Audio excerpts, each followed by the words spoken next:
प्राकृतिक संसाधनों से परिपूर्ण एक प्राचीन राष्ट्र नेपाल। प्राचीन काल से ही ऋषि मुनियों के आकर्षण का केंद्र नेपाल। महर्षि वाल्मीकि का कर्म क्षेत्र नेपाल। महान धर्म ग्रंथ रामायण में वर्णित राजा जनक की जन्मभूमि नेपाल। हिमालय की गोद में बसा ये देश सारे संसार में अपनी ऊंची ऊंची श्रृंखलाओं, अपने धार्मिक ज्ञान, पर्यटन और प्राकृतिक सुंदरता के लिए जाना जाता है। और इसी नेपाल की राजधानी काठमांडू से 3 किलोमीटर दूर यूनेस्को की विश्व धरोहर के रूप में शामिल देवपाटन गांव में बागमती नदी के तट पर भगवान श्री पशुपतिनाथ जी का मंदिर स्थित है। अपनी कई वर्षों की सादगी और आध्यात्मिक ज्ञान को जतन से संजोए खड़ा है ये भव्य और दिव्य पशुपतिनाथ मंदिर। ये मंदिर भगवान शिव के पशुपति स्वरूप को समर्पित है, जहां भारतवर्ष से लाखों हिंदू धर्मानुयायी प्रतिवर्ष भगवान शिव जी के अर्थात श्री पशुपतिनाथ भगवान जी के दर्शन हेतु नेपाल की यात्रा करते हैं।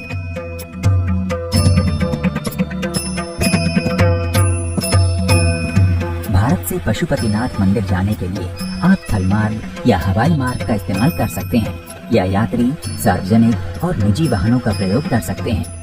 अगर यात्रियों को मुंबई से पशुपतिनाथ मंदिर तक की यात्रा करनी है तो यात्री मुंबई से सड़क के रास्ते होते हुए उत्तर प्रदेश के सोनौली पहुंचकर वहां से नेपाल के काठमांडू तक की यात्रा कर सकते हैं। ये दूरी तकरीबन 1920 किलोमीटर है। या यात्री मुंबई से बिहार के रक्सौल होते हुए वहां से नेपाल के काठमांडू तक की यात्रा कर सकते हैं। यात्री रेल मार्ग द्वारा भी यात्रा कर सकते हैं, जिसके लिए उन्हें मुंबई से उत्तर प्रदेश के गोरखपुर तक रेल से यात्रा करनी होगी और उसके बाद यात्रियों को बस या निजी वाहनों से काठमांडू तक की यात्रा करनी होगी। या यात्री मुंबई से बिहार के रक्सौल तक ट्रेन से यात्रा कर सकते हैं और वहां से काठमांडू तक की यात्रा उन्हें बस या निजी वाहनों द्वारा करनी होगी। श्रद्धालु हवाई मार्ग द्वारा भी मुंबई या दिल्ली से काठमांडू हवाई अड्डे तक की यात्रा कर टैक्सी द्वारा मंदिर तक 10 मिनट में पहुंच सकते हैं। बौद्धनाथ स्तूप से भी टैक्सी द्वारा 10 मिनट में मंदिर तक पहुंचा जा सकता है। आप काठमांडू के सिटी बस स्टेशन या रत्ना पार्क से भी बसें ले सकते हैं। आप पशुपतिनाथ मंदिर की यात्रा साल भर में कभी भी कर सकते हैं। हालांकि महाशिवरात्रि, तीज और बाला चतुर्थी के त्योहारों के दौरान मंदिर में भक्तों की सबसे ज्यादा भीड़ होती है। अगर आप इन मौकों पर यात्रा करना चाहते हैं तो आपके पास पर्याप्त समय होना चाहिए, वरना घूमने के लिहाज से आप किसी भी मौसम में यहाँ आ सकते हैं।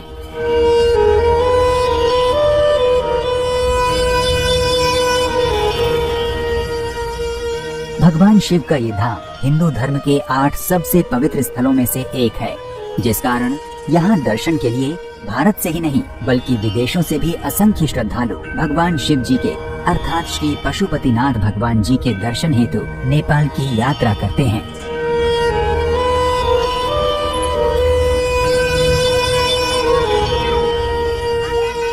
माना जाता है कि ये लिंग वेद लिखे जाने से पहले ही स्थापित हो गया था।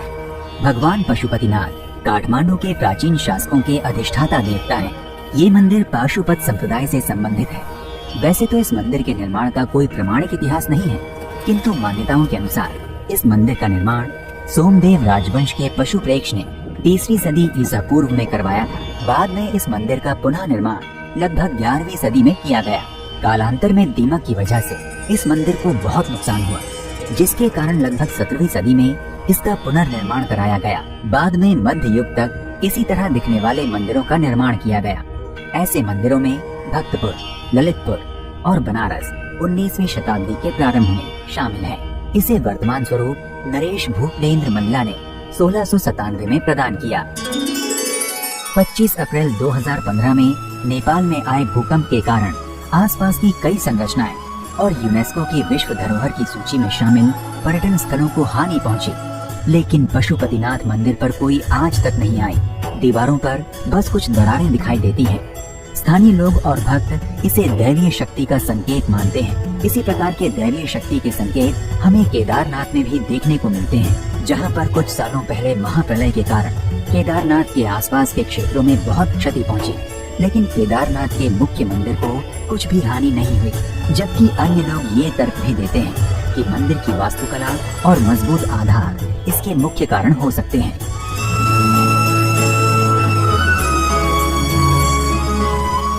भारतवर्ष के 12 ज्योतिर्लिंगों में से एक केदारनाथ का ज्योतिर्लिंग भी है और माना जाता है कि ये मंदिर केदारनाथ मंदिर का आधा हिस्सा है। 12 ज्योतिर्लिंग का हिस्सा माने जाने के कारण श्री पशुपतिनाथ भगवान के मंदिर का महत्व अपने आप बढ़ जाता है। भगवान पशुपतिनाथ नेपाल के संरक्षक देवता के रूप में पूजे जाते हैं। उनकी दिव्य महिमा से ये पवित्र भूमि इस ग्रह के प्रत्येक हिंदुओं के लिए सर्वोच्च तीर्थ स्थल है। शिव जी को 1008 नामों से जाना और पूजा जाता है, लेकिन उनके इन 1008 नामों में से पशुपतिनाथ सबसे प्रसिद्ध और प्रभावशाली नाम है। भगवान श्री पशुपतिनाथ का नाम 2 शब्दों से बना है, पशु और पति। पशु का अर्थ न केवल पशु है बल्कि सभी मनुष्य हैं, जब तक कि उनमें ज्ञान न हो, और पति का मतलब भगवान, तो पशुपति का अर्थ है सबके भगवान। कुछ विद्वान श्री पशुपतिनाथ नाम की व्याख्या ऐसे भी करते हैं, पशु अर्थात जीव या प्राणी और पति अर्थात स्वामी या नाथ। इसका मतलब ये कि संसार के समस्त जीवों के स्वामी। दूसरे शब्दों में श्री पशुपतिनाथ का अर्थ है जीवन के मालिक।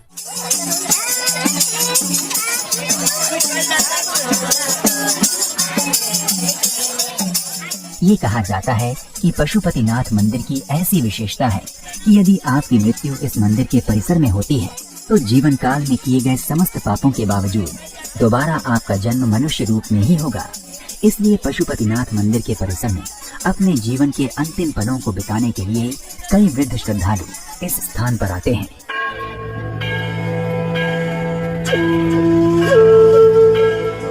मुख्य रूप से हिंदुओं को ही पशुपतिनाथ मंदिर परिसर में प्रवेश करने की अनुमति है। हिंदू यानी कि वैदिक, बौद्ध, जैन और सिख। आगे जंगल के किनारे पशुपतिनाथ मंदिर के दृश्यावलोकन के लिए एक बहुत बड़ा बरामदा बनाया गया है। क्योंकि गैर हिंदू श्री पशुपतिनाथ मंदिर में नहीं जा सकते, इसलिए गैर हिंदू और विदेशी पर्यटक इस बरामदे से ही श्री पशुपतिनाथ के मंदिर की कलात्मकता का अवलोकन कर सकते हैं। ये मंदिर हिंदू और बौद्ध वास्तुकला का अप्रतिम मिश्रण है। पगोड़ा शैली में बना ये विशाल मंदिर 2 मंजिला है। दोनों मंजिलों में बनी ढलानदार छतों में सोने की परत चढ़ाई गई है। मंदिर के सबसे ऊपर स्वर्ण कलश जैसा शिखर है। ये मंदिर लगभग 264 हेक्टेयर क्षेत्र में फैला हुआ है, जिसमें 518 मंदिर और स्थापत्य सम्मिलित हैं। मंदिर की द्विस्तरीय छत का निर्माण तांबे से किया गया है। उस पर सोने की परत चढ़ाई गई है। मंदिर के भीतर 2 गर्भगृह हैं। भीतरी गर्भगृह वो स्थान है जहाँ शिवलिंग को स्थापित किया गया है, जबकि बाहरी गर्भगृह एक खुला गलियारा है। लकड़ी से बने स्तंभ जो मंदिर को सहारा देते हैं, उनमें कई देवी देवताओं की छवि को इस तरह से नक्काशित किया गया है जैसे वे भगवान की आराधना करने के लिए बनाए गए हैं। मुख्य मंदिर में कुल 4 द्वार हैं जो चारों दिशाओं में स्थित हैं, जहां से होकर भक्तगण श्री पशुपतिनाथ भगवान के दर्शन कर सकते हैं। मंदिर का मुख्य द्वार पश्चिम की ओर है। अधिकांश श्रद्धालु इसी द्वार से प्रवेश करते हैं। जैसे ही श्रद्धालु इस द्वार से प्रवेश करते हैं, उन्हें नंदी के विशाल स्वरूप के दर्शन होते हैं। जैसा कि हिंदू धर्म में मान्यता है, नंदी भगवान शिव का वाहन है, किंतु कुछ हिंदुओं का मानना है कि भगवान शिव से पहले नंदी को देखना अशुभ होता है। इसलिए वे मंदिर में प्रवेश करते समय अपनी आंखों को पशुपतिनाथ मंदिर के कलश की ओर केंद्रित करते हैं, ताकि उनकी नजर श्री पशुपतिनाथ जी के दर्शन से पहले नंदी पर न पड़े। ये भी मान्यता है कि जो भी व्यक्ति इस स्थान के दर्शन करता है, उसे किसी भी जन्म में फिर कभी पशु योनि प्राप्त नहीं होती।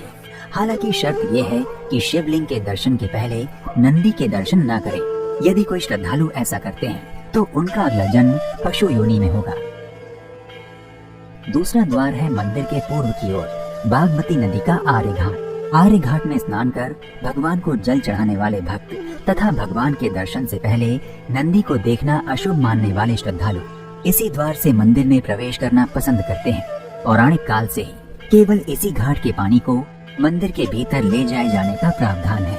कुछ श्रद्धालु गौरी घाट में स्नान कर तीसरे द्वार से प्रवेश कर अन्य देवी देवताओं के दर्शन करने के पश्चात पशुपतिनाथ भगवान के दर्शन करते हैं।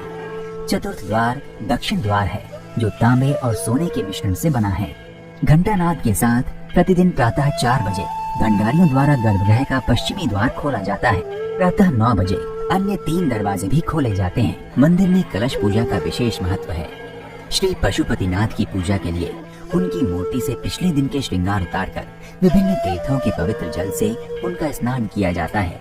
इस प्रक्रिया को आदि कलश अभिषेक कहते हैं। इसके पश्चात उन्हें बारी बारी से शहद, चीनी और बागमती नदी के जल से स्नान कराया जाता है। स्नान के पश्चात लिंग के ऊपर बेलपत्र, अक्षता, रुद्राक्ष और सिंदूर चढ़ाकर विशेष पूजा की जाती है।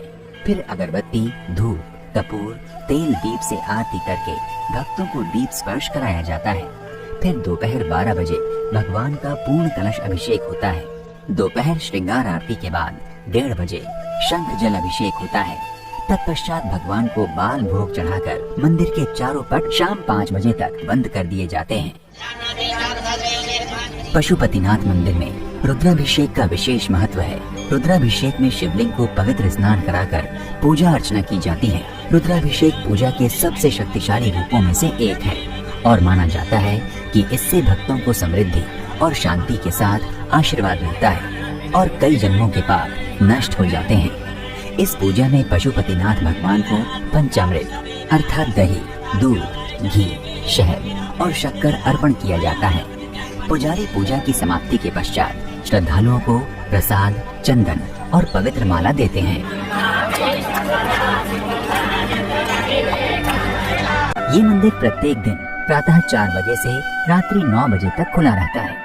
मंदिर में जाने का सबसे उत्तम समय प्रातः ब्रह्म मुहूर्त और देर शाम का होता है।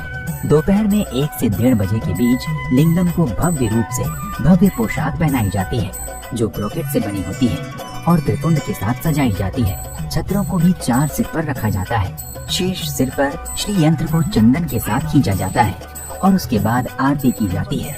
बाद में भोग चढ़ाया जाता है। संध्या समय फिर से आरती की जाती है। पवित्र मंदिर में शिवलिंग का पशुपति रूप लगभग 3.5 फीट यानी 1 मीटर ऊंचा है। उनके दिव्य रूप में लिंगम पर 5 चेहरे जुड़े हुए हैं। लिंगम की 4 दिशाओं में 4 मुख और 5वां मुख जो आकारहीन है वो ऊपरी भाग में है। 4 चेहरों के प्रत्येक किनारे हाथों की एक जोड़ी है। दाहिने हाथों में 12 फर वाले रुद्राक्ष की 16 मनकों की माला है और बाएं हाथ में पवित्र अमृत से बना कमंडल है। रुद्राक्ष माला समय के महत्व को दर्शाता है और जल के कलश से पता चलता है कि जल ही जीवन है। सभी मुख अपने आप में कुछ महत्व और नाम लिए हुए हैं। शिवलिंग पर पूर्व दिशा में बने मुख को तत्पुरुषा, दक्षिणी मुख को अघोरा, उत्तरी मुख को वामदेव तथा पश्चिमी दिशा वाले मुख को साध्योजटा के नाम से जाना जाता है। पशुपतिनाथ मंदिर स्थित शिवलिंग के इन मुखों को हिंदू धर्म के 4 वेदों के चिन्हों के रूप में वर्णित किया जाता है।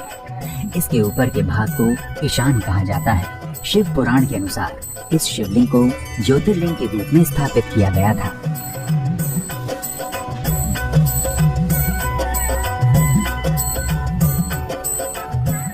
पशुपतिनाथ मंदिर की एक और विशेषता ये है कि यहाँ की मुख्य मूर्ति की पूजा पाठ और उसे छूने का जिम्मा केवल 4 पुजारियों को ही है। इन पुजारियों को भट्ट कहते हैं। भट्ट कर्नाटक के उच्च शिक्षित वैदिक द्रविड़ ब्राह्मण विद्वान हैं। अन्य हिंदू मंदिरों के विपरीत पशुपतिनाथ मंदिर के पुजारियों का चयन वंशानुगत तौर पर नहीं होता। पुजारियों का चयन श्री शंकराचार्य दक्षिणामन्य श्रृंगेरी पीठ से शिक्षित विद्वानों के एक समूह द्वारा होता है, जिसमें ऋग्वेदिक पाठ जो पाशुपत योग के काशी मठ, शिव आगमन और हरिद्वार में सामवेद के उच्चारण से होता है। इन सभी मापदंडों को पूरा करने के पश्चात उन्हें पशुपतिनाथ मंदिर के राजगुरु द्वारा पुरोहित पद के लिए चुना जाता है।